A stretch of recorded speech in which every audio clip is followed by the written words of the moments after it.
Bonjour tout le monde.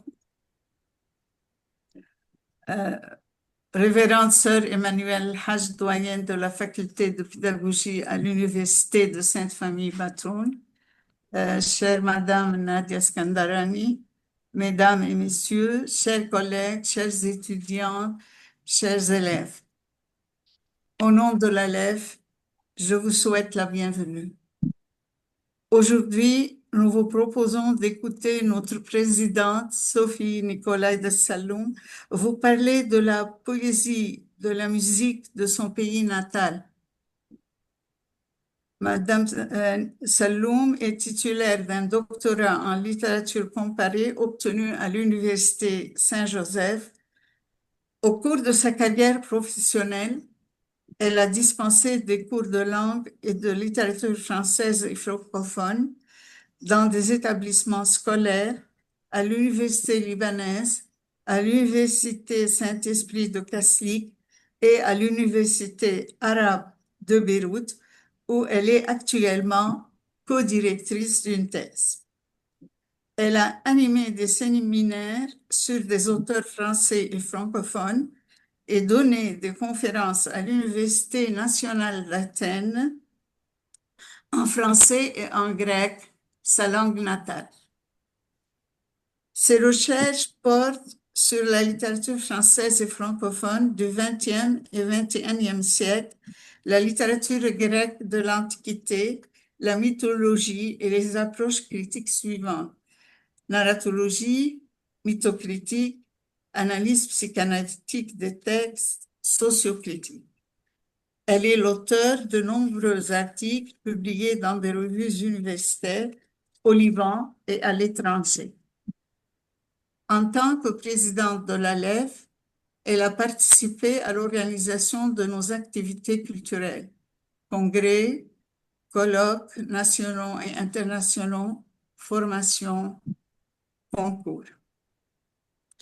Chère Sophie, à vous la parole maintenant.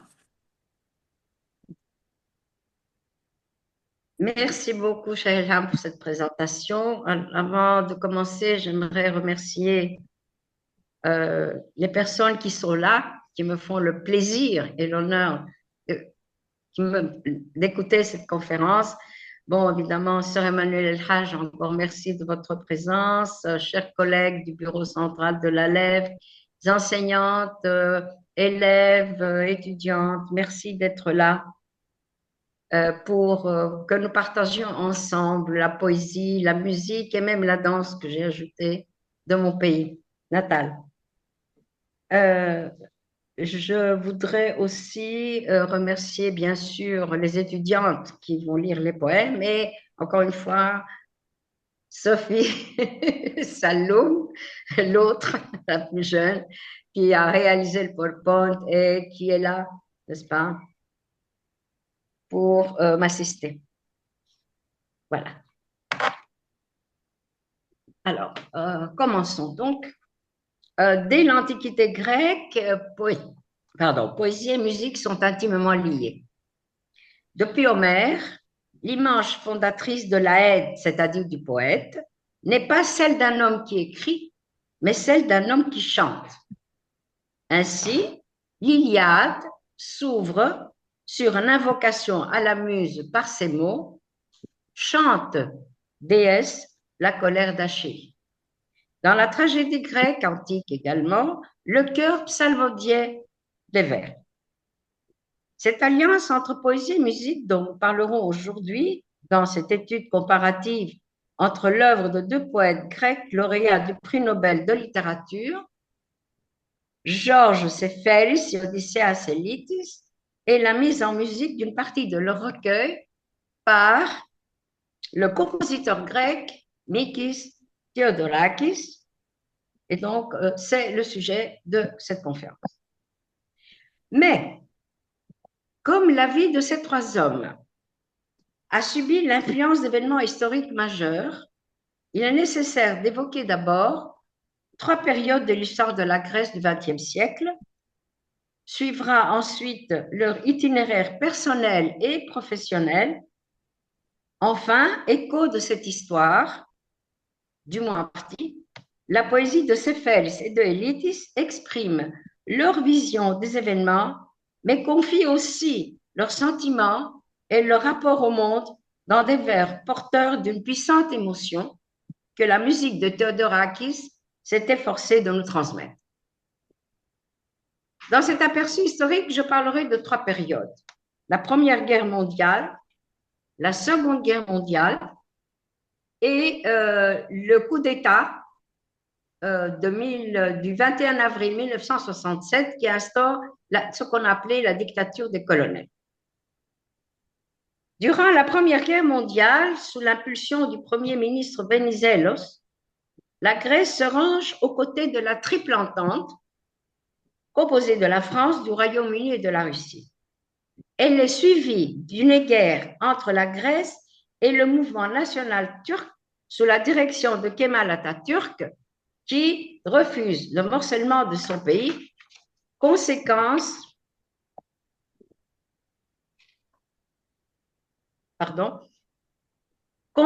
donc de la défaite des Ottomans et du partage de leur empire par les vainqueurs de la Première Guerre mondiale. Alors, comment commence cette guerre entre les Grecs et les Turcs? Sous prétexte de sécuriser 2,5 millions de Grecs orthodoxes qui vivent en Anatolie, suite à plusieurs massacres de chrétiens, les forces grecques débarquent le 15 mai 1919 dans la ville de Smyrne, l'actuel Izmir, et en prennent le contrôle. La contre-attaque par les révolutionnaires turcs commence en 22 et avec le soutien de l'URSS et la complicité de la France et de l'Italie. Lâchée par les Alliés, l'armée grecque se retire en septembre 1922. Par le traité de Lausanne, signé le 24 juillet 1923, les Alliés unifient la Turquie dans ses frontières actuelles. Ils prévoient le transfert de 1 350 000 chrétiens donc de Turquie, d'Anatolie et de Thrace orientale, qui doivent regagner la Grèce alors qu'une partie a choisi la Russie, l'Europe, la Syrie et le Liban, tandis que 350 musulmans de la Macédoine doivent quitter la Grèce et s'installer en Turquie. Ma famille, la famille de ma mère, faisait partie de ces Grecs qui se sont retrouvés en Grèce, alors qu'ils étaient installés en Turquie depuis, je ne sais pas moi, 100 ou 200 ans.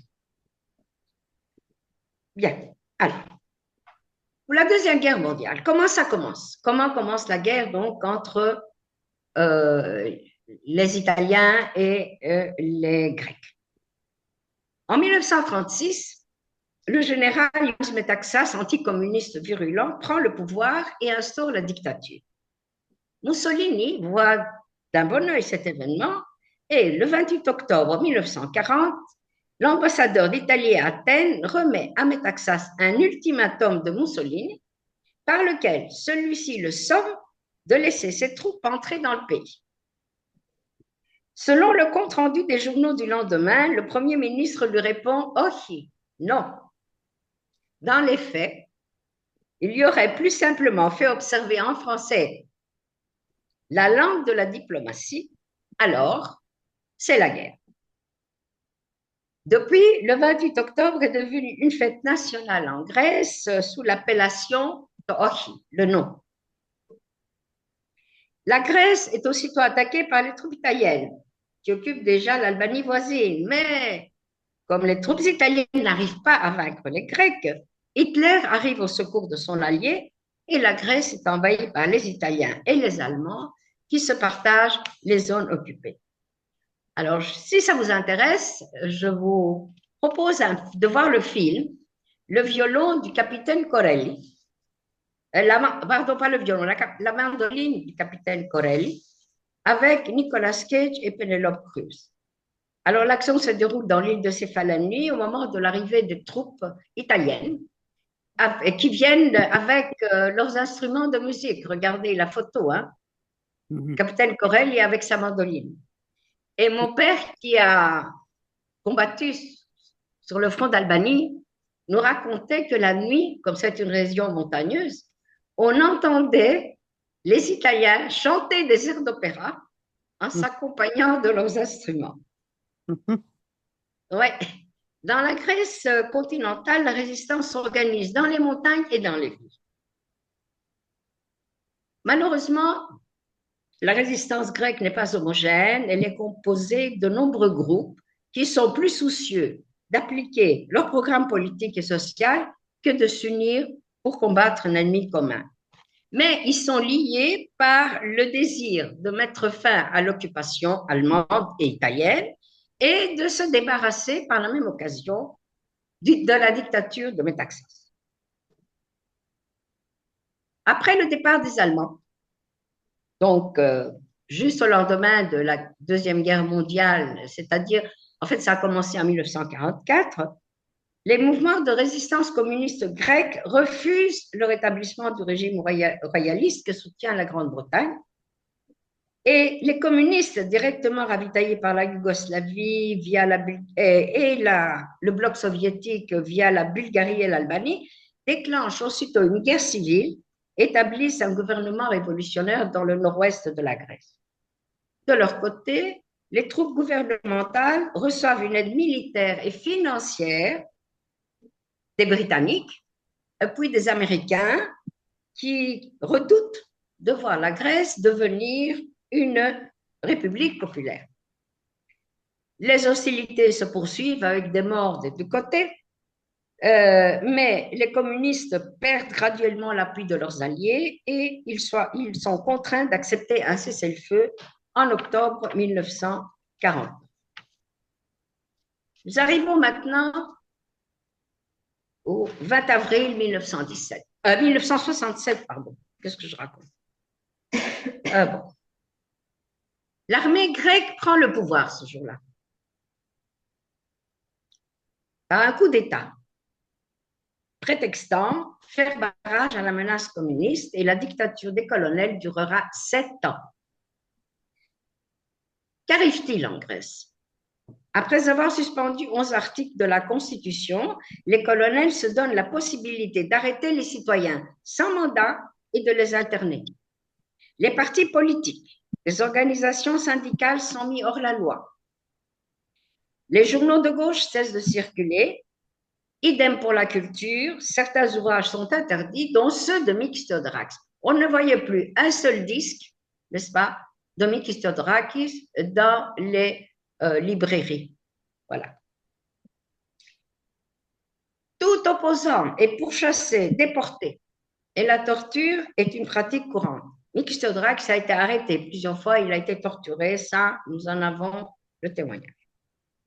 Beaucoup d'intellectuels et d'artistes s'exilent et participent à la lutte depuis l'étranger, et Paris devient haut lieu de résistance contre la dictature grecque. Évidemment, plusieurs intellectuels, plusieurs personnalités du monde, comment on peut appeler, artistique, vont soulever un tollé contre la dictature des colonels, bien sûr. En 1973 débute la fin de la dictature des colonels. Comment? En février 1973, les élèves de la faculté de droit commencent à se rebeller contre la junte. Ils occupent l'université et manifestent au cri de « à bas la junte » pour le pain, l'enseignement et pour la liberté. À l'automne 1973, les étudiants de Polytechnique se soulèvent contre le régime. Les chars entourent l'école.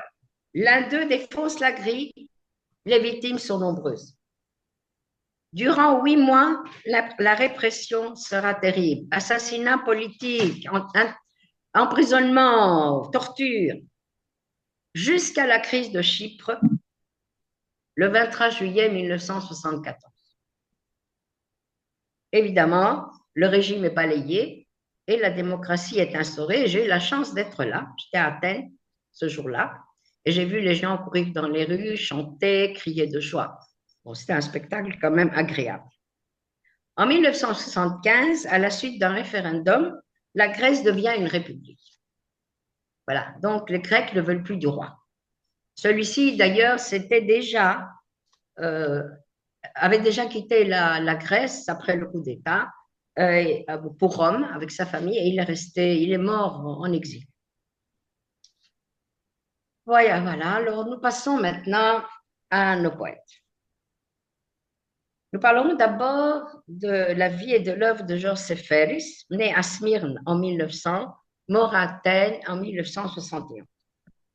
Je parlerai de Séphéris comme un déraciné, un Ulysse à la quête du paradis perdu et à la quête de la Grèce éternelle.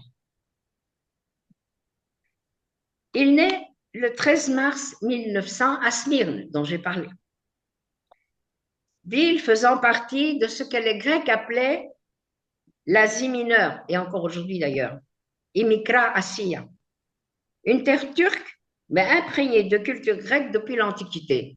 Je crois avoir lu quelque part d'ailleurs que euh, Homère était né en Ionie, c'était cette région-là qui est devenue après l'Anatolie. En 1914, la déclaration de guerre oblige sa famille à s'installer à Athènes, où Séphéris termine ses études secondaires.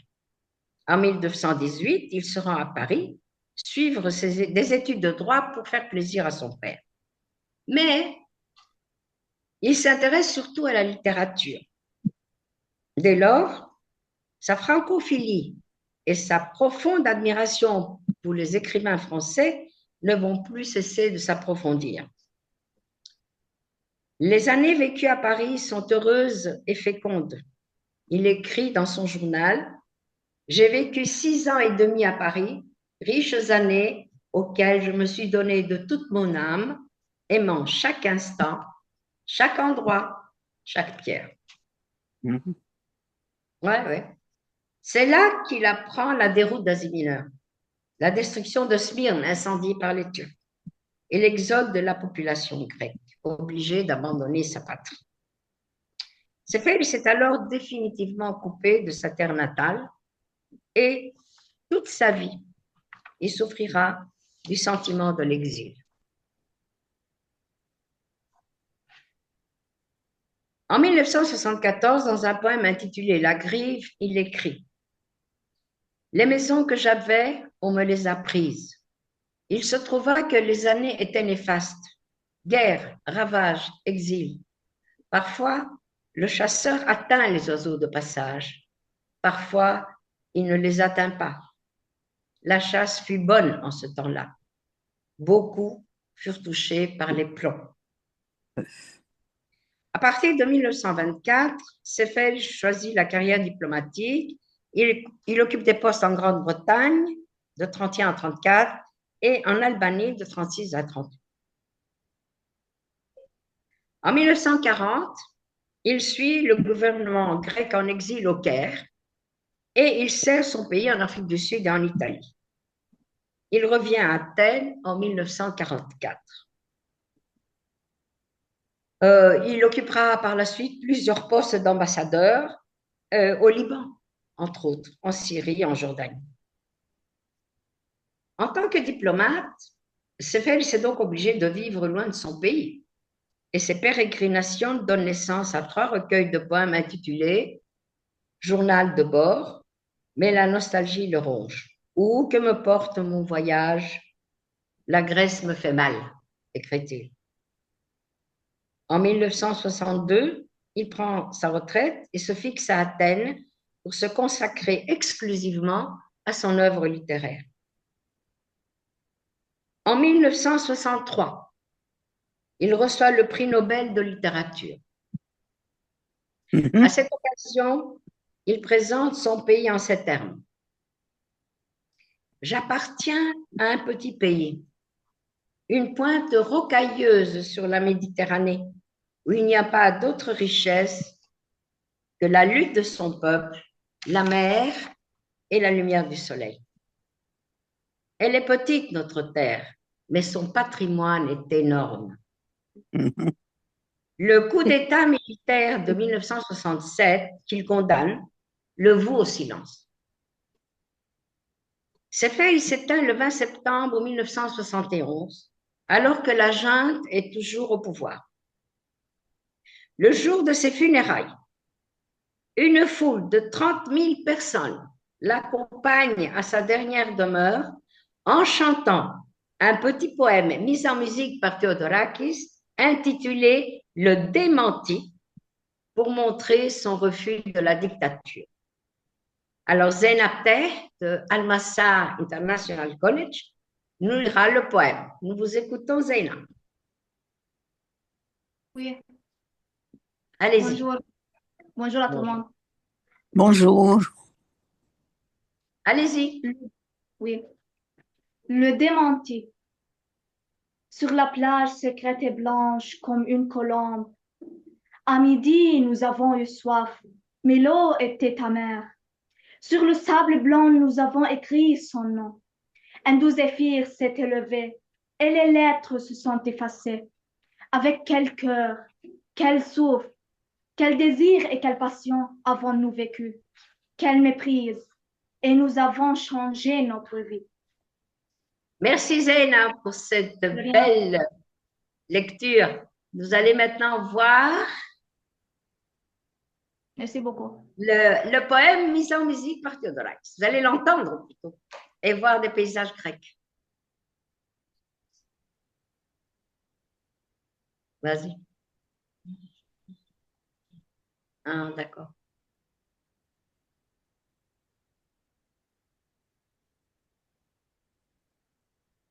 Voilà, ça y est.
Quel beau voyage.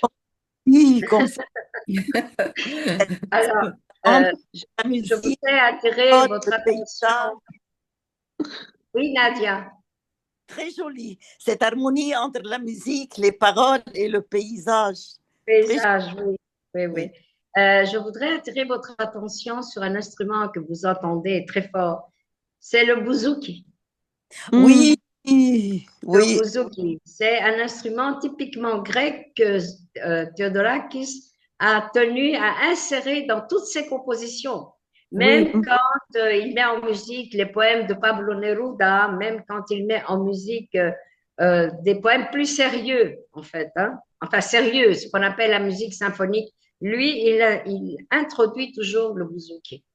mhm, Voyez? Et ça, c'est une des caractéristiques de sa composition. Bien, ouais, nous continuons. Dans son œuvre, le poète mènera une quête de la patrie perdue, celle qu'il nomme la terre des compagnons de l'autre rive, et sa poésie se fera l'écho des drames vécus par sa génération. C'est pourquoi, dans Mythologie, sorte d'Odyssée nationale, divisée en 24 parties comme celle d'Homère, ce sont les compagnons d'Ulysse qui prennent la parole. Le poète unit ainsi son errance personnelle à celle de la collectivité. Je cite, nous sommes revenus chez nous harassés, les membres rompus, la bouche rongée par le goût de la rouille et du sel. Un poème intitulé Épiphania révèle sa souffrance d'exilé. Alors, Fatima Darwish, de l'Université libanaise section 1, nous lira le poème. La parole est à vous, Fatima. Bonjour. Bonjour, Fatima. Epiphania, ce poème en musique en janvier 1968 à la présence de ses Non, codétecteurs. oui, après je le dirai. Oui. Il a nommé cette composition Epiphania Averov en hommage à tous ceux qui sont en exil ou en prison. J'ai maintenu ma vie en voyageant parmi les arbres jaunes, selon les pentes de la pluie, sur des versants silencieux, surchargés de feuilles de hêtre. Pas un seul feu sur les sommets. Le soir tombe. J'ai maintenu ma vie. Dans ta main gauche, une ligne, une rayure sur ton genou. Peut-être subsiste-t-elle encore sur le sable de l'été passé. Peut-être subsiste-t-elle encore là où souffle le vent du nord, tandis qu'autour du lac gelé, j'écoute la voix étrangère. Les visages que j'aperçois ne me questionnent pas, ni la femme qui marche penchée à l'étang.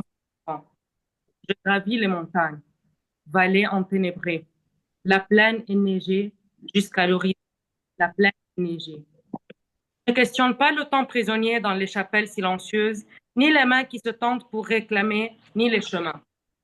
J'ai maintenu ma vie en chuchotant dans l'infini silence. Je ne sais plus parler ni penser.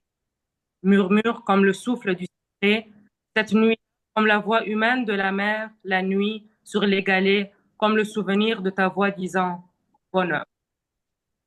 Merci, Fatima. Une autre quête se profile dans les poèmes de Séphéris, celle de la Grèce éternelle, de la grandeur de son passé.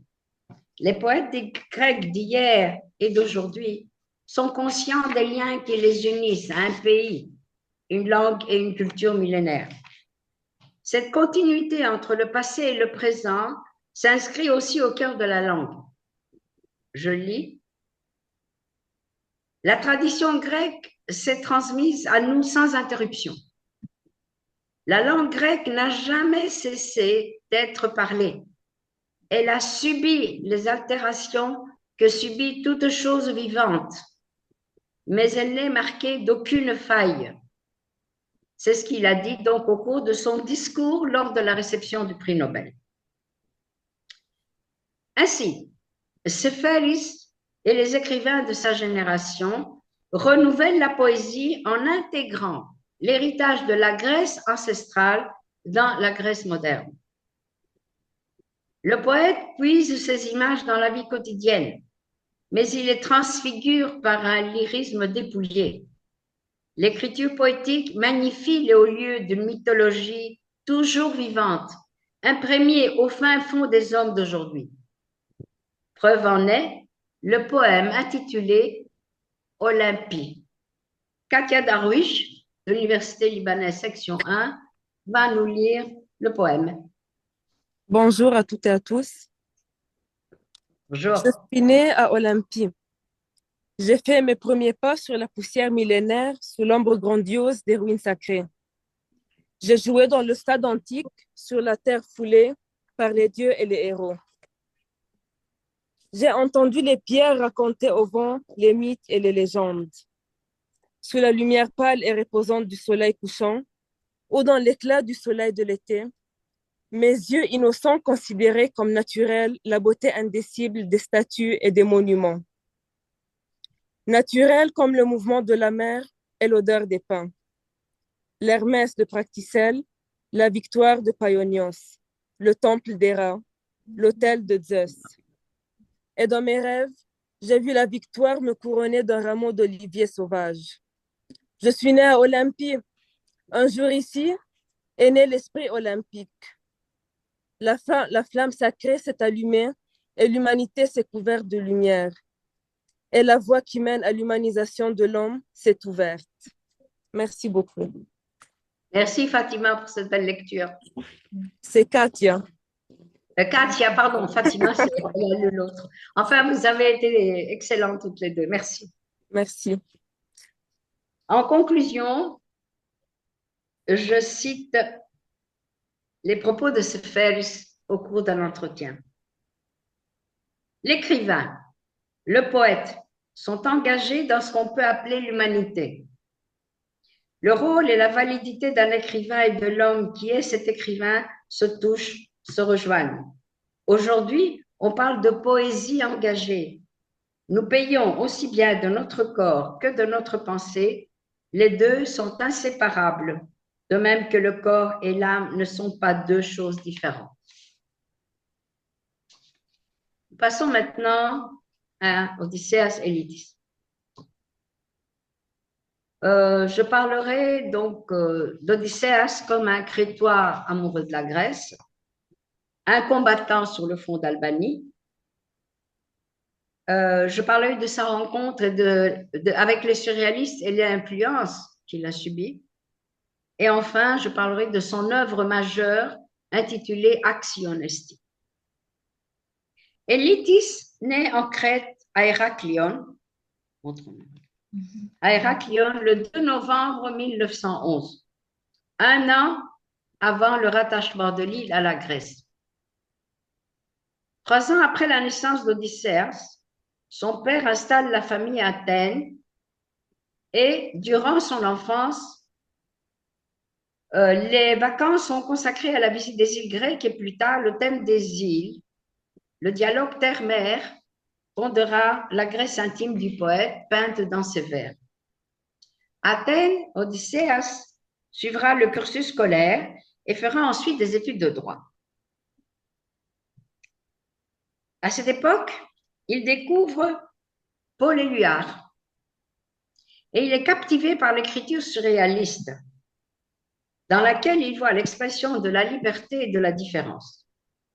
En 1935, à la première manifestation surréaliste organisée à Athènes, le poète expose ses collages à la manière de Max Ernst. En 1940, Élite s'est mobilisé et combat les Italiens sur le front d'Albanie. Sur le champ de bataille, il est témoin de la conduite héroïque de ses compatriotes et de leur souffrance. Lui-même frôle la mort à plusieurs reprises. Cette expérience de la guerre est traduite dans un recueil intitulé « Chant héroïque et funèbre pour un sous-lieutenant tombé en Albanie ». Tia Antoun, de l'Université Sainte-Famille Patron, nous lira ce poème. Tia, à vous la parole. Bonjour à tous. Bonjour Tia. Bonjour. Chant héroïque et funèbre pour un sous-lieutenant tombé en Albanie. À présent, voici qu'il gît de tout son long sur sa capote roussie, avec une brise immobile à ses cheveux paisibles. Avec à son oreille gauche un fin rameau d'oubli. On dirait un jardin dont soudain les oiseaux ont fui. On dirait un refrain qu'on a fait taire dans la nuit. On dirait une horloge d'ange qui s'est arrêtée. Le temps de dire adieu les gars. Du bout des cils, et la stupeur se marmorise. Voici qu'il gît, de tout son long, sur sa capote récit, des siècles noirs autour de lui. Hurle en squelette de chien, le silence s'atroce, et les heures en redevenant colombes de pierre. Écoutent de toute leur force, mais le rire est consumé.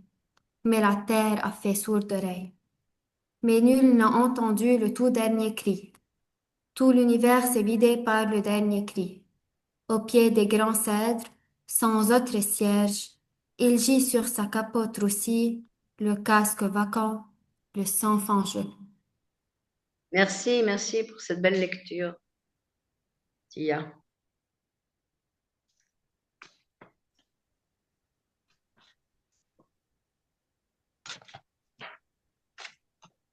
Entre 1948 et 1951, Élitis vit à Paris, où il suit des cours de littérature. Voilà un collègue. Et à la Sorbonne. Durant son séjour, il rencontre des personnalités littéraires artistiques, Breton, Char, Jouve, Éluard, Camus, Sarah et Picasso. Lorsqu'il retourne dans sa patrie, il se consacre à l'écriture d'un livre de poèmes publié en 1959 intitulé Actionesti, formule issue de la liturgie grecque orthodoxe que Xavier Borde traduit par louer soit. Comme ses prédécesseurs, Élitis fut un grand voyageur. Durant son séjour à Paris, il visite la Suisse, la Grande-Bretagne, l'Italie, l'Espagne, mais il ne cesse de penser à sa patrie.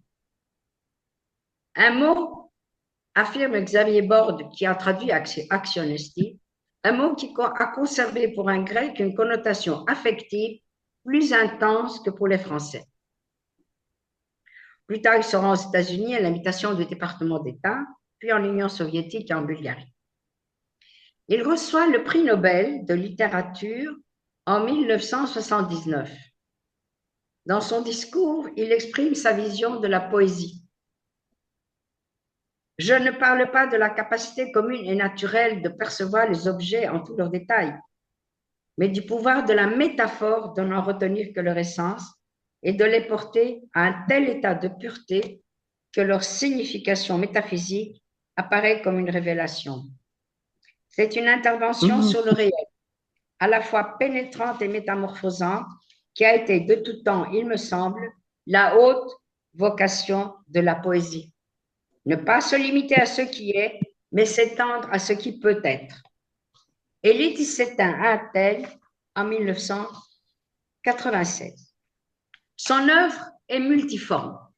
Au départ, influencé par le surréalisme, l'écrivain pénètre dans l'univers de la poésie moderne et de la littérature française contemporaine et désireux de rompre avec un classicisme sclérosé et retrouver le vrai visage de la Grèce, Élitis exploite une écriture fondée sur la liberté dans son premier recueil Orientation, publié en 1939, dans lequel est célébrée la splendeur du paysage grec.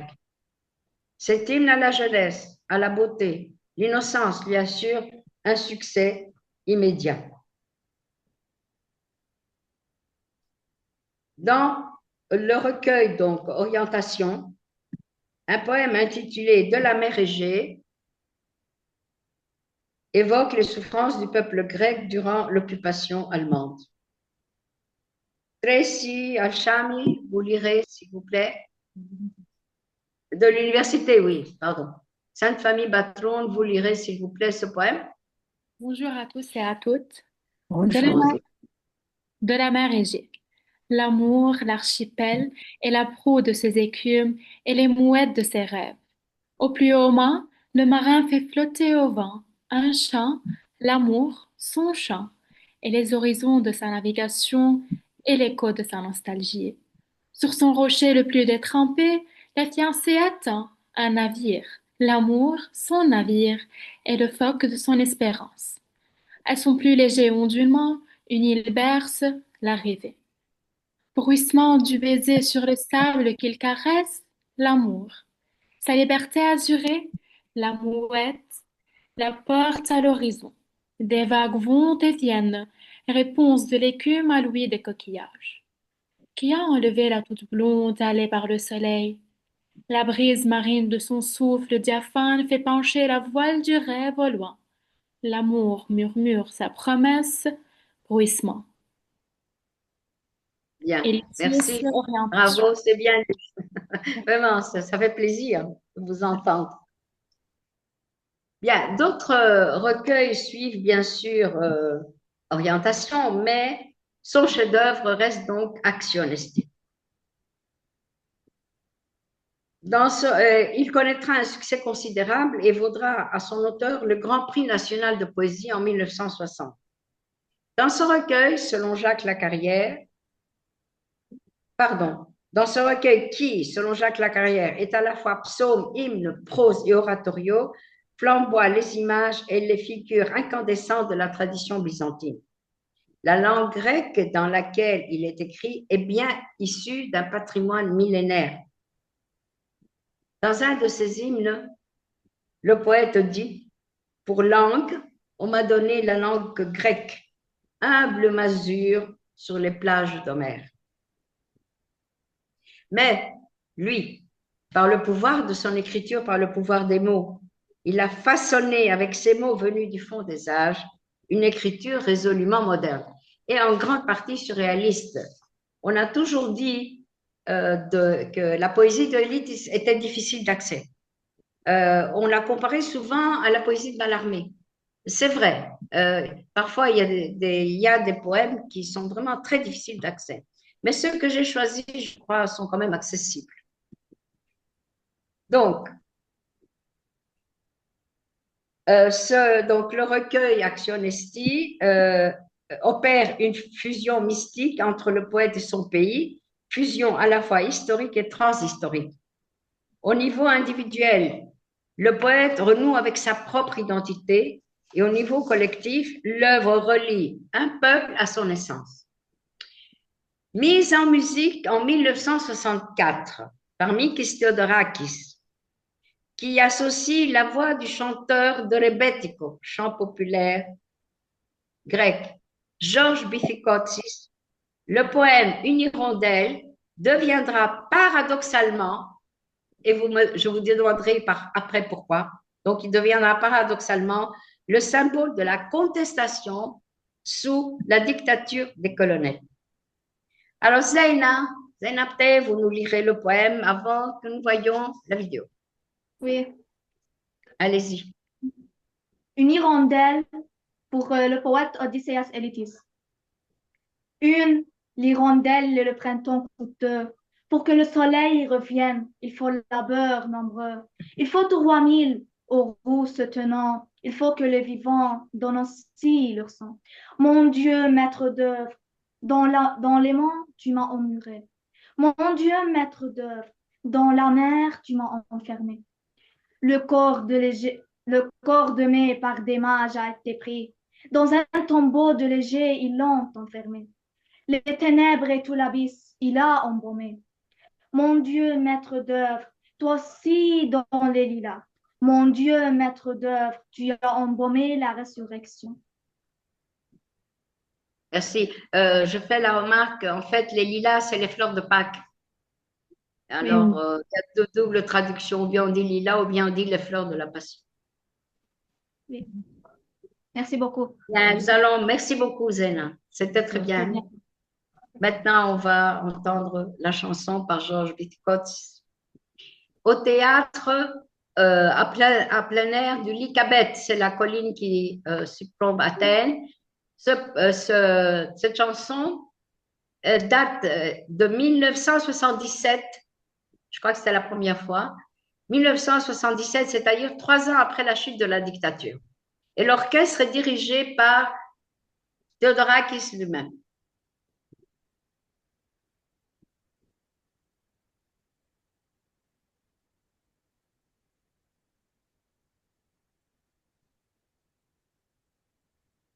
Regardez bien.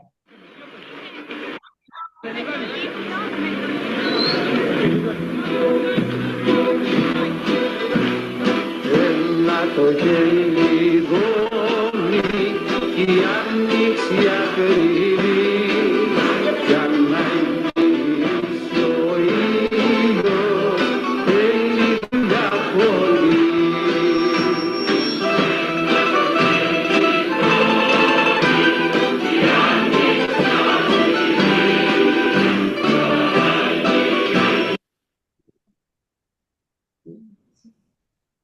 Ah, voilà, ça y est, on voit maintenant. Excusez-moi, on ne le voyait pas. Vas-y, on le voit.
Alors, vous avez vu parce que chez moi, ce n'était pas très clair. C'était clair chez vous? Oui, oui, très bien. Oui. Et tant mieux. Alors, c'était sur Chez moi, non. l'autre côté, parce que chez moi, ce n'est pas très clair. Enfin, l'essentiel, c'est que vous avez… Alors, qu'est-ce que vous avez remarqué? Est-ce que vous avez remarqué quelque chose avant qu'on continue? Faisons de cette conférence un peu interactive. Qu'est-ce que vous avez remarqué? Vous avez vu Theodorakis? Bon, à l'époque, il était encore jeune. Et comment il a dirigé l'orchestre? Moi, j'ai pas vu la vidéo. Avec énergie, il y avait tout le monde qui chantait avec lui. Tout à fait, tout à fait. Tout le monde chantait. Lui, il chante, il a l'habitude de chanter. Même quand il était assez âgé. Il chante avec donc, le peuple. Et là, le public chante. Oui, ils sont heureux. Ils viennent d'être libérés de la dictature. Ils sont heureux. Et c'est pourquoi cette chanson… Un appel à la liberté, un appel… Voilà. À se soulever, à se révolter, voilà. Oui. Aussi. Ce poème, en fait, a été écrit bien avant 77, bien sûr, même avant 67. Et donc, le locuteur, en fait, celui qui invoque Dieu, hein, tu m'as emmuré, tu m'as enfermé, etc. En fait, c'était à l'époque la Grèce. La Grèce prisonnière, la Grèce occupée par les Allemands. Et puis, c'est devenu la liberté, vous voyez, comme tu l'as dit si bien, Nadia. La liberté qui est en musique et qui va être libérée, n'est-ce pas? Alors, et même la musique, on la sent comme des marches. Tam, tam, tam. Tout à fait, tout à fait, tout à fait. Et vous avez entendu le bouzouki, vous l'avez peut-être vu au premier rang de l'orchestre, le bouzouki. Il est là tout le temps présent. Oui. En conclusion, même si le lexique, remarquez le lexique, j'ai une pour souffrir, une autre pour souffrir et une troisième pour vaincre. Il est intéressant d'étudier. N'est-ce pas? Je vais en parler tout de suite. Oui. Donc, en conclusion, l'œuvre de Liszt mêle le surréalisme à des évocations lyriques du paysage de la Grèce. Oui. Son histoire, sa culture. Le poète exalte la sensualité, l'innocence et l'imagination, s'efforçant de les réconcilier avec le tragique de la vie.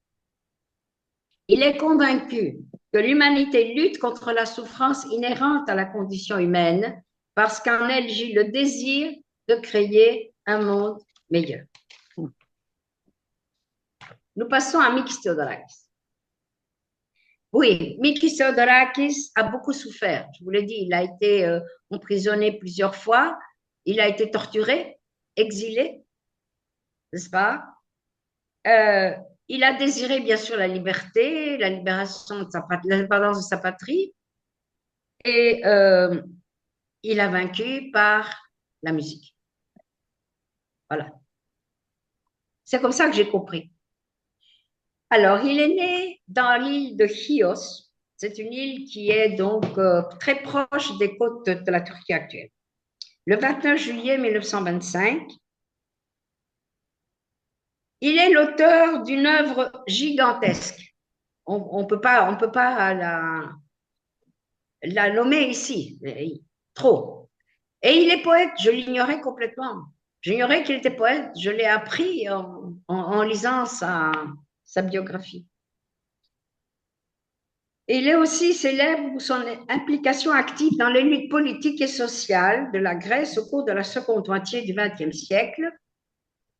Et bien sûr, comme il le dit si bien lui-même, il a vécu plusieurs vies dans un parcours de 96 ans. Il a atteint un âge vénérable. Sa passion pour la musique s'est manifestée de son plus jeune âge. Il a appris tout seul à écrire de la musique sans avoir accès aux instruments. Il reçoit ensuite des cours de musique et donne le premier concert à Tripoli, ville grecque, dans le Péloponnèse, à l'âge de 17 ans. La même année, il publie également son premier recueil de poèmes. Il poursuit ses études au Conservatoire d'Athènes, qui seront interrompues par sa participation à la résistance lors de la Seconde Guerre mondiale, puis à la guerre civile grecque, donc de 1946 à 1949.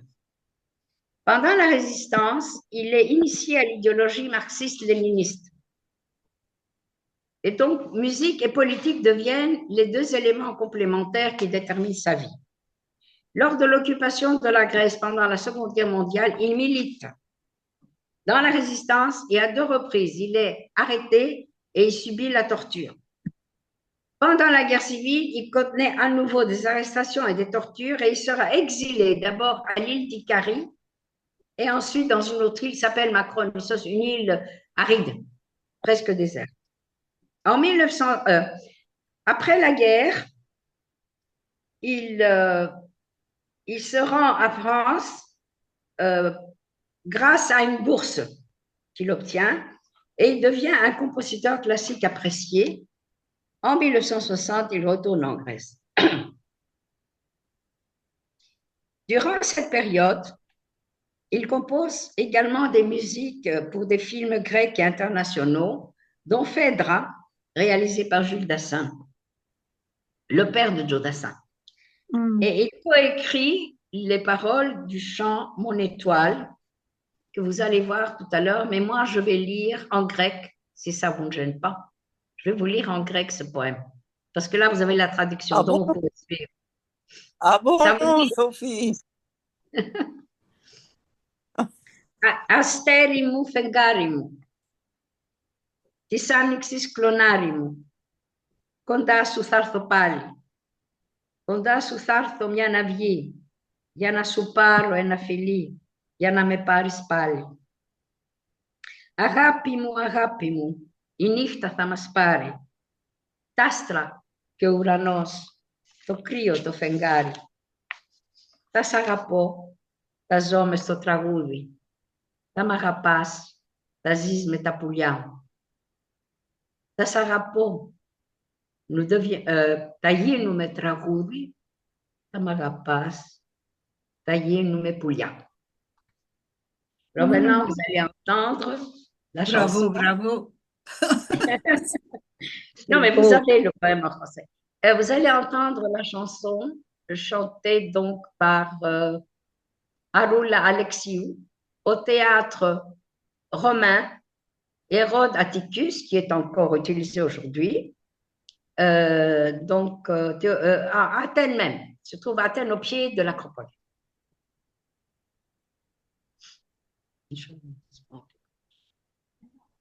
Ça va aller. Oui, oui, voilà. Αστέρι μου, φεγγάρι μου, της άνοιξης κλονάρι μου, κοντά σου θα έρθω πάλι.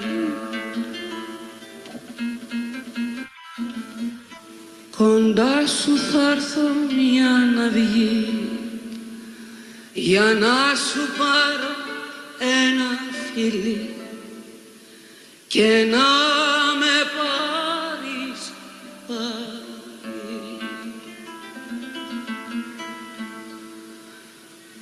Αγάπη μου, η νύχτα θα μας πάρει.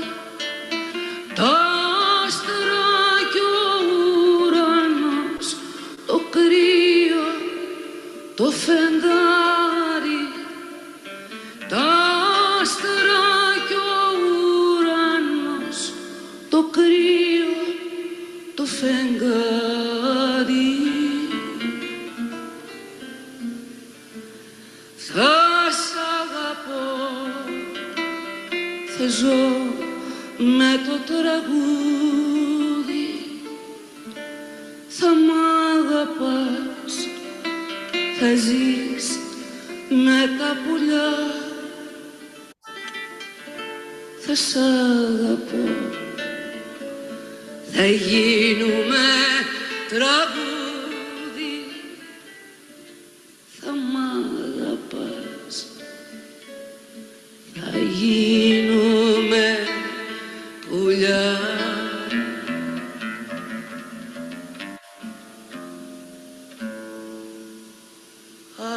Αγάπη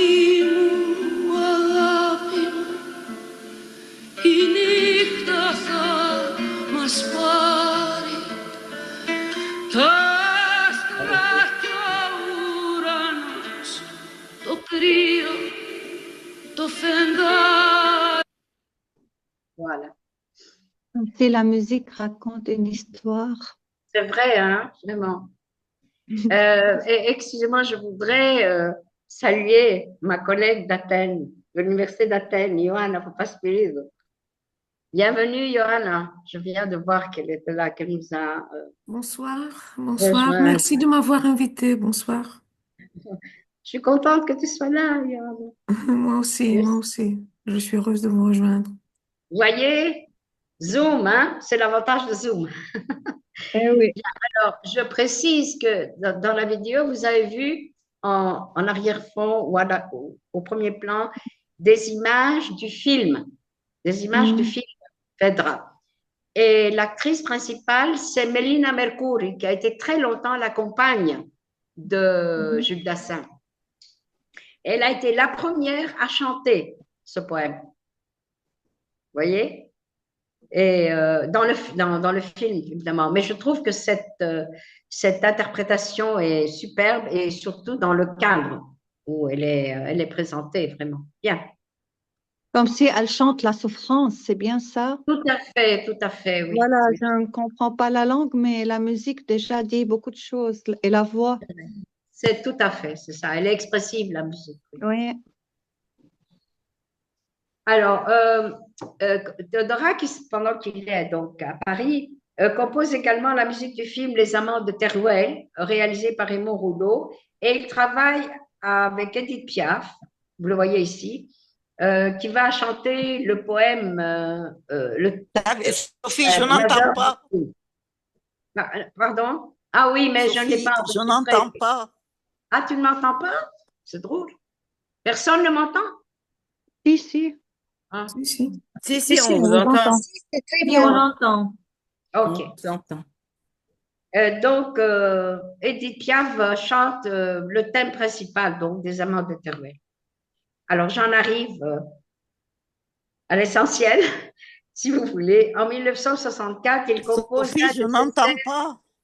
Ma chérie, mais les autres entendent. Comment veux-tu que je fasse? Peut-être qu'elle a une mauvaise connexion. Oui, Nadia. c'est possible que ça soit une mauvaise connexion. Moi, j'en ai pas. Toi, peut-être. Chez elle, oui, peut-être. Enfin, espérons que ça va se régler. Tu entendras la musique, peut-être. Donc, en 64, il compose l'un de ses airs les plus emblématiques. Le thème principal de Zorba le Grec.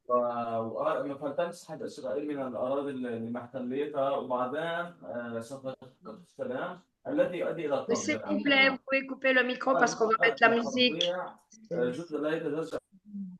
Voilà. Riwa aussi. Non, Riwa l'a mis. D'accord. Alors, Zorba le Grec a été réalisé. Oui. Mais c'est chez toi?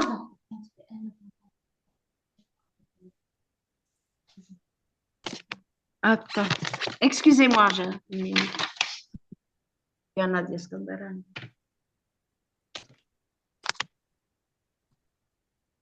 Donc, je reprends.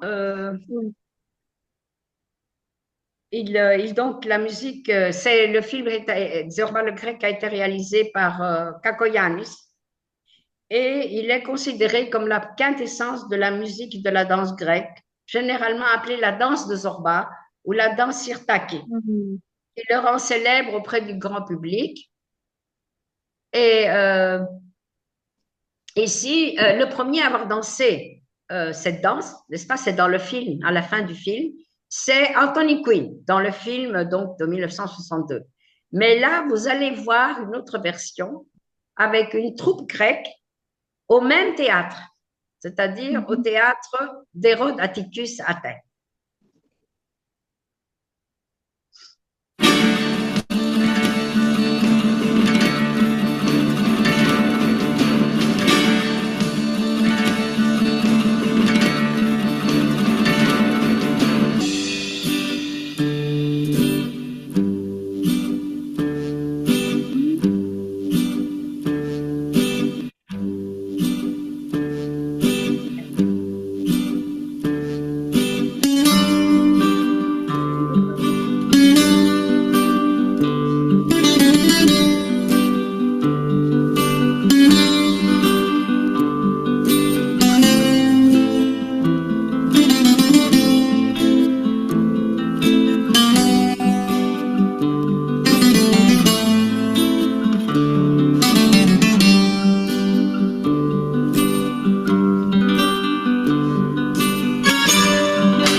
Voilà.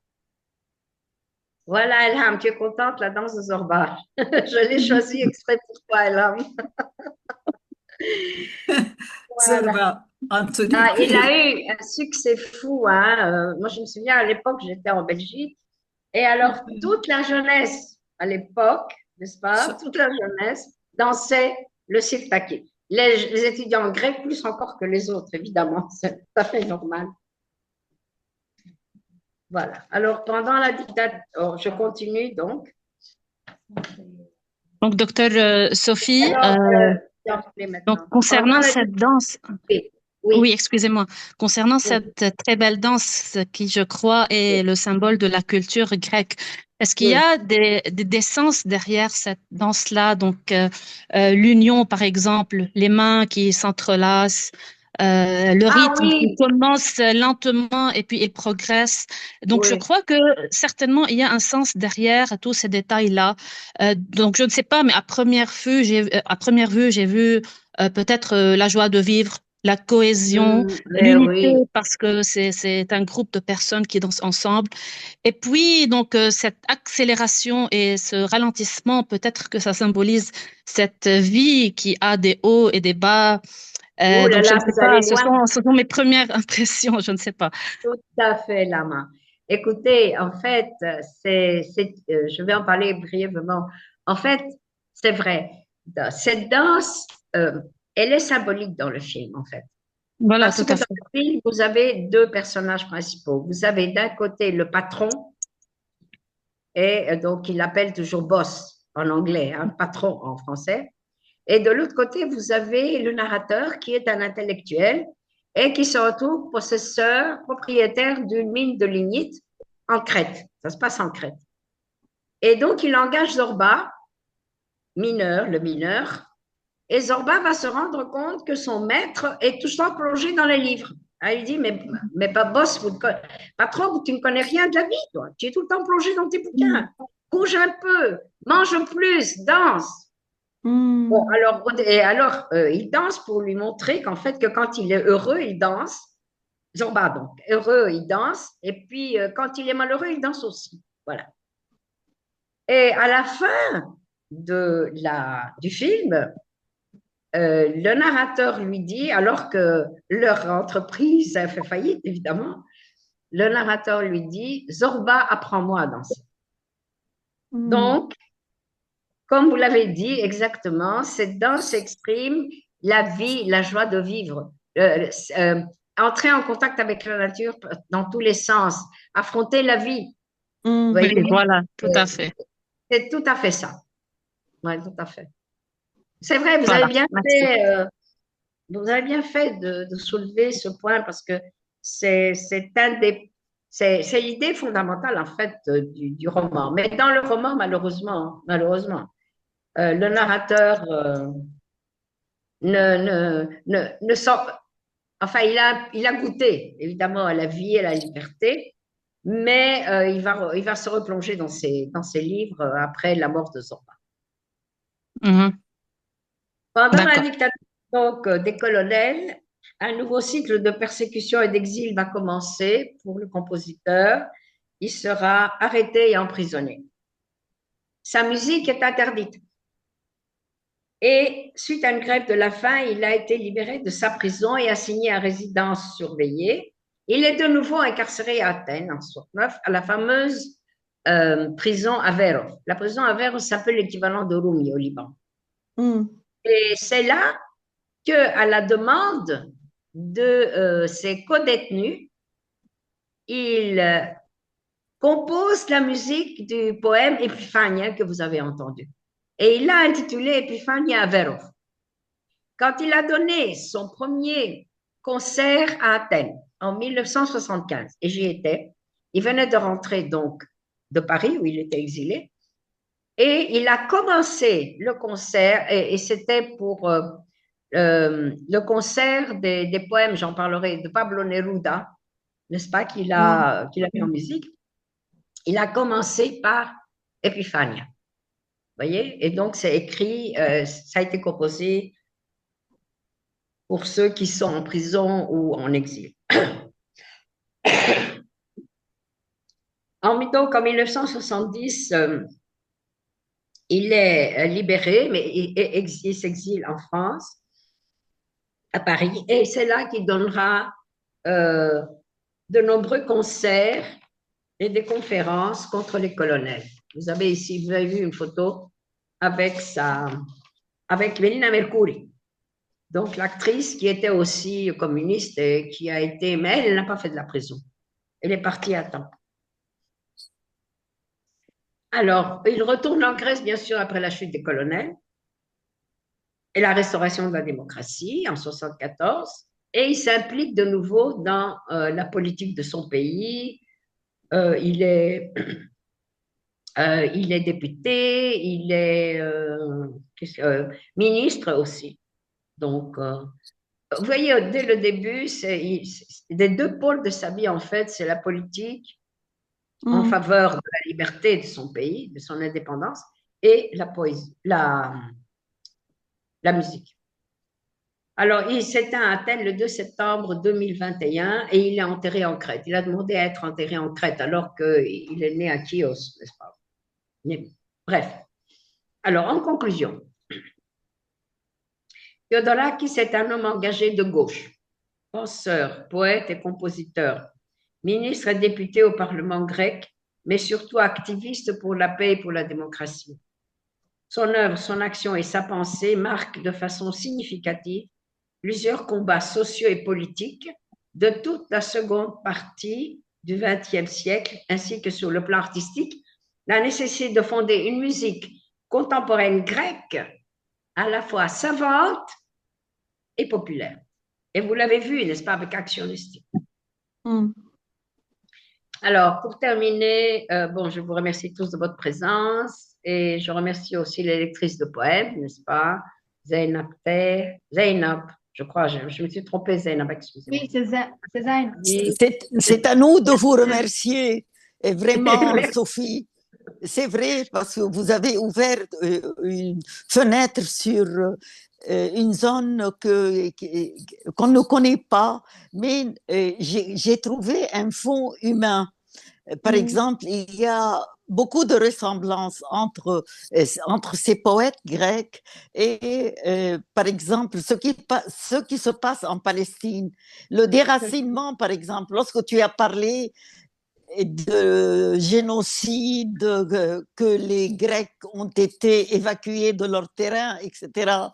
J'ai tout de suite vu la comparaison. Oui. C'est bien sûr. Combien il y a de ressemblances, combien les poètes, les écrivains sont sensibles et aussi ils ont la capacité d'exprimer ce qu'ils voient et ce qu'ils sentent. Merci beaucoup, Sophie, c'est vraiment enrichissant pour nous. Merci. Merci beaucoup, merci aussi d'avoir participé.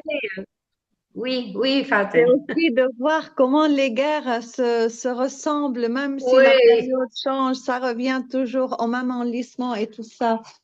L'histoire se répète, malheureusement. Ouais. Malheureusement. Vous voyez pourquoi, en fait, j'ai choisi, en conclusion, pourquoi j'ai choisi ces deux poètes et Théodoras qui a mis en musique leurs œuvres, une partie de leurs œuvres, parce que justement, ils ont des points communs. D'abord, ils sont attachés à leur terre natale. Ça, c'est clair. Preuve en est qu'ils ont toujours écrit en grec. Et pourtant, ils ont vécu en France, donc ils parlent français, ils sont francophones. Ces Félix même étaient francophiles. Et Lytis a suivi des cours de littérature à la Sorbonne. Vous voyez, donc ils sont aussi, ce qui est bien, c'est ce que j'ai aimé aussi, c'est qu'ils sont liés en fait à nous, professeurs de littérature française, de langue de littérature française. Ils nous parlent aussi un peu. Oui. Et donc là, vous avez cette intermédialité entre musique, poésie, danse aussi. Et ça, c'est l'art et les mots, vous voyez, qui s'interpellent. Et les moyens d'expression. Oui. Oui, tout à fait. Je vous remercie. Les différents moyens d'expression, tu vois, la musique, c'est un moyen d'expression. Et la poésie, de même, la danse, c'est vous voyez, donc ce sont les différents moyens d'expression de nos sensations. Oui. Même les guerres ne se font pas seulement à travers les armes. C'est la musique, à travers la les danse, mots, oui, la sont danse. des Tout à moyens fait. de guerre, aussi de combat. C'est une arme, les mots sont une arme de résistance. Tout à fait, tout à fait. Et la preuve, quand il met en musique Epiphania, qui en fait exprime la souffrance du poète Cepels, qui est exilé et qui se sentira toujours exilé. Hein, et malgré tout, il y a cet espoir. Malgré tout, il y a cet espoir. Oui, oui, ce exactement. désir. Bonheur, oui. Et donc, mais il a dit en l'honneur, en hommage à ceux qui sont en prison ou en exil. Vous voyez, donc je pense qu'ils se sont compris. En fait, c'est plutôt Théodorax qui a compris et Cepels et Élite. Il a mis d'autres poètes en musique, mais moi j'ai choisi ces deux-là parce qu'ils étaient à Paris, parce qu'ils parlent le français, parce qu'ils ont eu le prix Nobel de littérature tous les deux. C'est pourquoi je tenais à parler de Théodorax parce que pour moi, c'est depuis mon enfance, je suis bercée par ces chansons. Oui, c'est un bon choix, Sophie. Merci beaucoup. Merci. Je à la prochaine. Est-ce que je pourrais dire quelques mots, docteur Sophie? Hanan a quelque chose à dire et puis je vous passe la parole. D'accord. Je viens de dire qu'on a fait un beau voyage avec vous, docteur. Merci. Merci. C'était mon intention de vous emmener ailleurs qu'au Liban. Oui, Lama. Je voudrais ajouter quelque chose après Lama. Oui. C'est possible. Après oui, Lama. D'accord. Oui, docteur Sophie. Donc, je voulais juste dire que malgré le fait que on n'a pas encore trop d'informations sur ces deux poètes-là et sur toute cette culture grecque moderne, mais donc je crois que chez comment il s'appelle, Théodorakis, je prononce bien. Oui, et l'autre Odysseas, je crois. Donc, on sent que chez les deux, il y a en quelque sorte cet aboutissement d'une certaine quête spirituelle, je crois, et que à travers leurs mots, à travers leurs poèmes, à travers cette poésie, il y a cette dimension un peu libératrice. Et donc, on a vu le poème que l'étudiante a lu, je crois que ça s'appelait La mer Égée, je crois. Donc, il y a la présence maritime. Donc, là aussi, c'est la Grèce maritime. Donc, c'est la découverte d'un espace qui est ouvert, qui est mythique, qui est en même temps magique. Et c'est comme si on sent que ces deux poètes-là voulaient opposer en quelque sorte cette image historique d'une Grèce dévastée peut-être par les guerres, comme vous venez de le mentionner, par une autre qui est un peu plus optimiste, plus spirituelle. Donc voilà, la musique et la poésie en même temps, ce sont, je crois, deux armes pour se délivrer, pour lutter, pour la réconciliation des peuples et en fin de compte pour la paix. Donc bref, en un seul mot, pour la paix. Voilà. Mais oui, et vous venez de dire aussi le mot, la paix et la liberté. Ça, c'est le lien aussi entre les poètes et Théodorax. Ils ont tous lutté pour l'indépendance de leur pays, la liberté de l'homme individuel et collectif. Et oui, Maha, Oui, d'abord, je vous remercie pour cette excellente présentation. Vous avez choisi des auteurs ainsi qu'un musicien grec. Vous êtes d'origine grecque. Et alors, c'est pas à nous maintenant de faire l'éloge de ces auteurs. Déjà, ils sont prix Nobel. Ces œuvres parlent de ces grands poètes et musiciens. Mais je voudrais poser une question un peu plus personnelle. Oui. Qu'est-ce qui vous a poussé vraiment dans ces circonstances et à cet âge-là de parler de choisir de parler de la grecque. Et vous êtes grecque libanaise, si je vous permettez de vous le dire. C'est toujours la nostalgie. Moi, je cible un petit peu le côté personnel. Oui, mais c'est une bonne question, hein? C'est une très bonne question. Je vais être très franche avec vous. Oui. Mon enfance, mon adolescence et une grande partie de ma vie, en fait, même quand je suis ici, hein, a été bercée par la musique de Theodorakis. J'adore Theodorakis. Oui. Et je vous avoue que une hirondelle que vous avez entendue, je connaissais la chanson, mais je ne savais pas que c'était Élite qui l'avait écrite.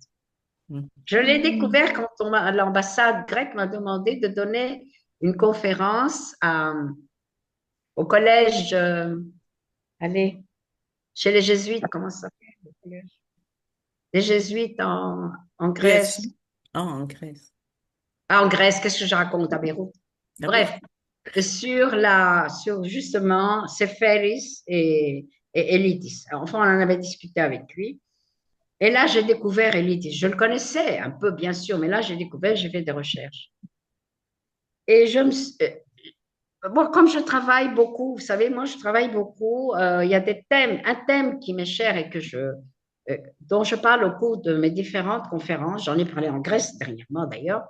C'est l'écriture comme arme de combat contre le combat par les armes. Oui. Et là, je pense que Elitis et Theodorakis, en fait, représentent très bien la Grèce dans ce combat, par les mots. Comme nos poètes libanais francophones le font. N'est-ce pas? J'ai parlé dans une autre conférence, j'ai parlé d'Alexandre Ajar et de Fajr qui milite pour la paix, l'entente. Vous voyez? Donc, c'est un thème qui me passionne depuis toujours. J'allais enchaîner pour vous poser la question, à qui vous pouvez les comparer au Liban par rapport aux poètes libanais? Poète libanais, la poésie libanaise, vous savez, moi je connais la poésie francophone, Donc, bien sûr. Oui, quand je dis Liban. Oui, je pense que ce qui les lie, c'est l'amour du pays. Du pays. L'amour du pays, du Liban. Oui. Et oui, bon, parlons de Charles Corn pour commencer, mais pour aboutir aussi aux tout jeunes.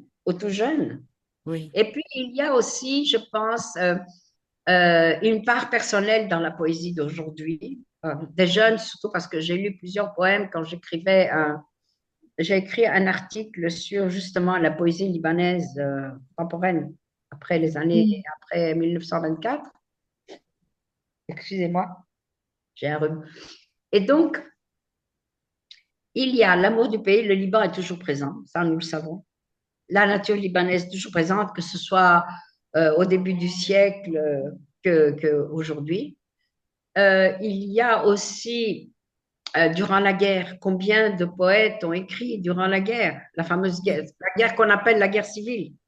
Oui, il y a ce désir de s'accrocher malgré tout, n'est-ce pas, à cette terre, à ce peuple, de chercher une entente, de ce que les Grecs ne vivent pas. Si, ils l'ont vécu pendant la guerre civile. Moi, j'étais bébé, en fait, à l'époque. Ce sont mes parents qui m'ont parlé de ça. Mais il y a eu des haines, vraiment, dans les familles. Et il y a un très beau poème. Malheureusement, c'est Ritsos qui a écrit ce poème. J'aurais aimé que ce soit ou Elitis, c'est un très grand poète grec aussi, d'ailleurs, qui a été traduit. Il a écrit un poème très symbolique. Il parle de la Grèce, n'est-ce pas? Et il dit, ma mère, petite mère, tu as deux fils. L'un pour l'Est et l'autre pour l'Ouest. Donc, il parle des communistes et l'un pour l'Est et l'autre pour l'Ouest. Et ils s'entretuent, bien sûr. Et toi, tu appelles, tu parles au soleil et tu leur dis, montre-les-moi, qu'est-ce qu'ils font? Qu'est-ce qu'ils font? Où sont-ils? Je veux les voir. Et puis, elle tombe. C'est la poésie, c'est le poème qui raconte ça. Et à ce moment-là, quand les combattants, les deux frères qui sont ennemis, entendent la voix de leur mère, ils se précipitent vers elle, n'est-ce pas? Et ils enterrent leurs armes dans la terre pour elle. Donc la Grèce, l'espoir d'une réconciliation. Elle est sauvée finalement. Oui, voilà. Tout à fait. Heureusement. Oui. Vous voyez, donc ils sont très, très proches en fait. Mais nous sommes deux pays méditerranéens, nous avons beaucoup de points communs dans notre culture. La danse, le chant, l'amour de la vie, malgré tout, l'espoir. Et puis, nous, ici au Liban, on a vécu la guerre. Hein? Moi, je l'ai vécu, vous peut-être aussi. Vous êtes tout jeune, non, ils ne la connaissent pas. Oui.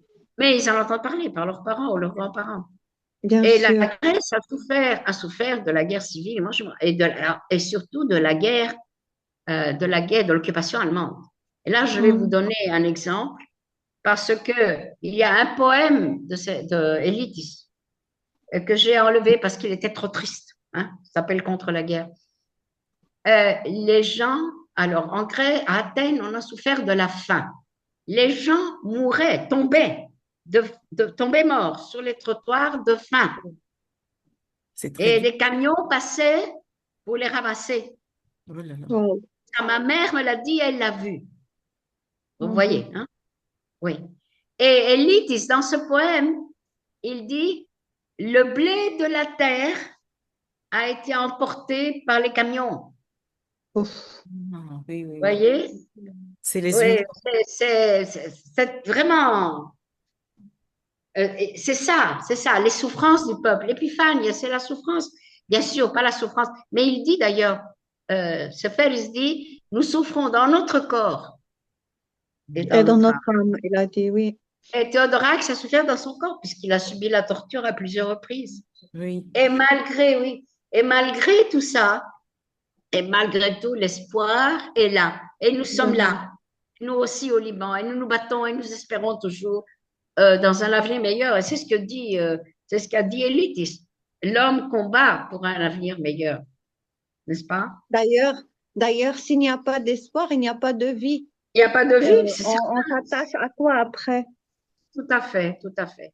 Tu vois, Mara, c'est pourquoi j'étais attirée par ces auteurs, bien sûr, ces poètes. Oui. Moi, j'avoue, hein, je suis plus, comment je dirais, enfin, je travaille plus le roman, ça c'est certain, bon. Mais il y a des poètes que j'aime beaucoup, il y a des poètes que je lis, il y a des poètes dont je parle, la preuve, aujourd'hui. Et Oui. j'aimerais quand même rendre hommage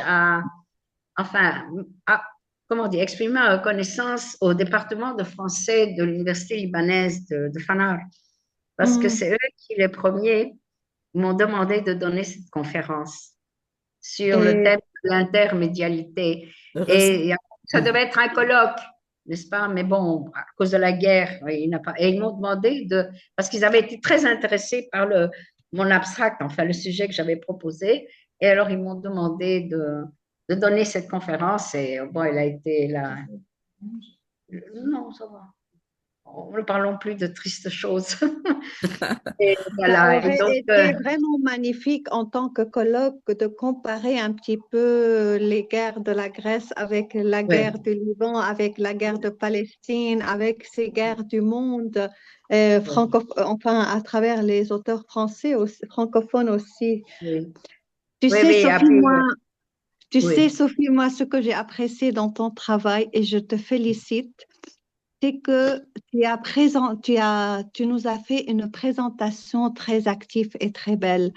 Tu as parlé de la littérature, des auteurs, des livres. Tu as présenté un petit peu cette biographie des auteurs, mais différemment, avec la lecture des poèmes. À chaque point où tu t'arrêtes, tu as invité les étudiants à lire. Oui, il y a les souffles.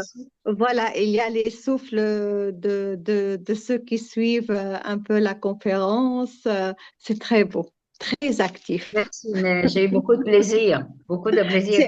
C'est une présentation originale. Quand Elham m'a dit, merci Elham. Elle m'a dit, je lui ai parlé de sans cette conférence, on aurait raté beaucoup de choses. Vraiment, je vous remercie de bien vouloir nous présenter cette conférence. Oui, franchement, moi, quand j'ai vu sur Facebook que vous avez présenté conférence, j'ai senti qu'on était frustrés, franchement, j'utilise le mot. On n'a pas pu Oui, assister être, ou quelque chose oui, comme ça, être c'est Oui, vrai. oui, oui. Oui, bon, mais bon, ça arrive. présente. Voilà. C'était infanable, c'était Madame infanable. Saloum Oui, a eu oui, la gentillesse de faire la conférence pour nous, Mais un grand avec merci, pour plaisir, un mais grand la avec lettre. merci. plaisir. Pour C'est un nous, grand c'est plaisir. comme une grande famille, finalement. La lettre est une Oui, grande avec famille. les enseignants, vous voyez, qui travaillent avec nous, Oui, et qui comment? Et les participent à nos étudiants, les élèves, activités. On les a invités. et les universités Les aussi, les universitaires, nous gens. remercions Madame la doyenne de la faculté de pédagogie de l'Université Sainte-Famille d'être parmi nous. Merci beaucoup. Euh, ce ce fut un moment inoubliable, Non, hors du merci, temps. je me Comme flattais. toujours, avec Très Sophie. enrichissant, vraiment. Merci beaucoup. Sœur Emmanuelle, merci, merci, merci d'être là et merci d'avoir encouragé vos étudiantes à lire. Elles ont très bien lu, vraiment. Enfin, tout le monde a bien lu, franchement. Merci C'est beaucoup vrai. de nous avoir donné l'opportunité de cette transmission de génération dans le temps, dans Oui, l'espace. C'était vraiment multidimensionnel avec, oui, en effet. et avec tous nos sens aussi, multisensoriels aussi. Je ne sais pas Tout comment à fait. m'exprimer, mais ça nous Tout a à fait. intégrés dans votre culture. Oui, ma soeur, oui.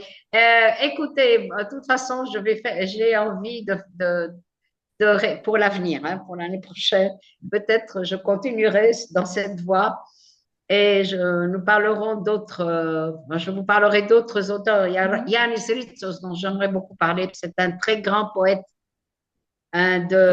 disons, il est de la génération de Elitis à peu près ou un peu plus jeune. Il a écrit des poèmes superbes, très très connus aussi. La Grèce, la nature, la lutte pour la liberté, contre la guerre, pour la paix. Enfin, je vous promets ça pour l'année prochaine.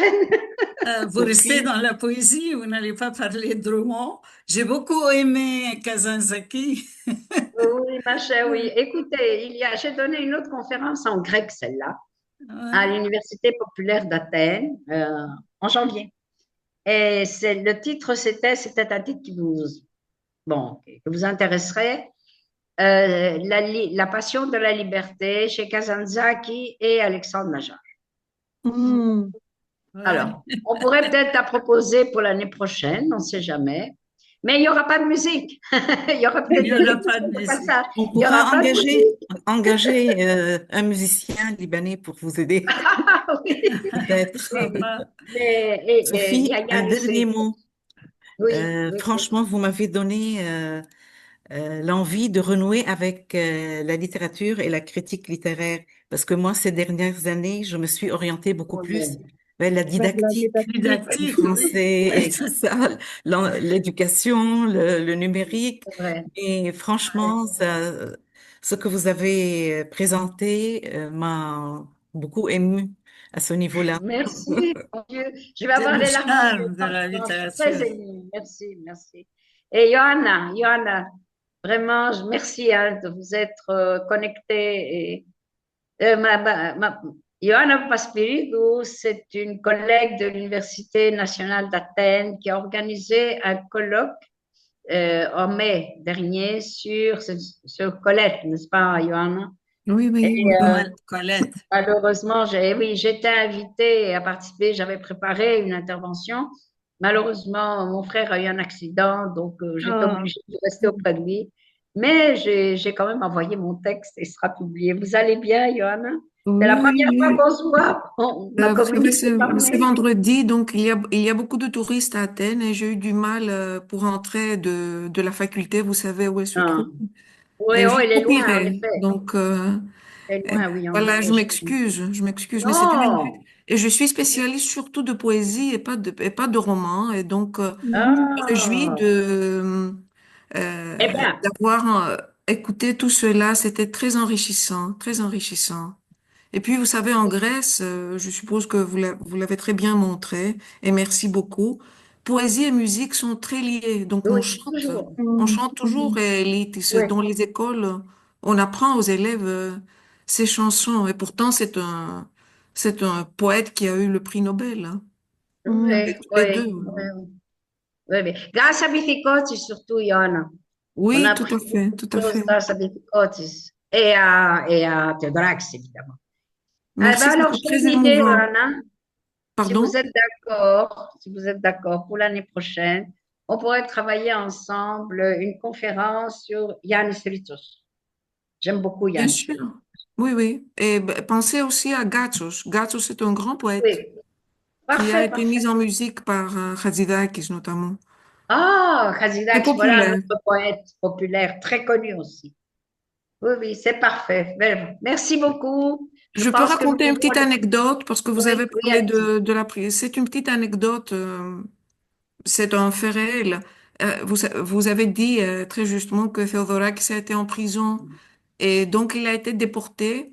Je ne sais pas si j'utilise les mots exacts parce que au Liban, votre français est parfait. Et donc, et, il a été déporté à Makronis. C'était Oui, une île où on déportait les communistes. oui, tout à fait. Il ne pouvait pas se passer de musique, il voulait jouer du piano et il jouait ses propres mélodies. Et, et c'était interdit. Alors, il a inventé un mensonge et il a dit, je joue du Hatzidakis. Hatzidakis était plutôt de droite. Donc, Oui. à chaque fois, donc, il disait, mais c'est du Hatzidakis, c'est pas ma musique. Et on lui permettait donc de jouer. Et c'est comme ça qu'il arrivait à, à jouer sa musique. C'est Merci, bien merci. quand on Bien, est je passionné. pense. Oui, merci, merci beaucoup. Je ne vais pas vous retenir plus longtemps. Merci. Merci à toi, Sophie, et Merci, merci à tout le merci monde. beaucoup Merci et à très vous, bonne Madame soirée. Salou. Merci beaucoup. Merci beaucoup. Merci. Merci à tout le Merci, monde. merci à vous. À la prochaine fois À la pour une prochaine. autre, Merci, pour Sophie. entendre Merci. d'autres poètes et d'autres Merci. musiciens.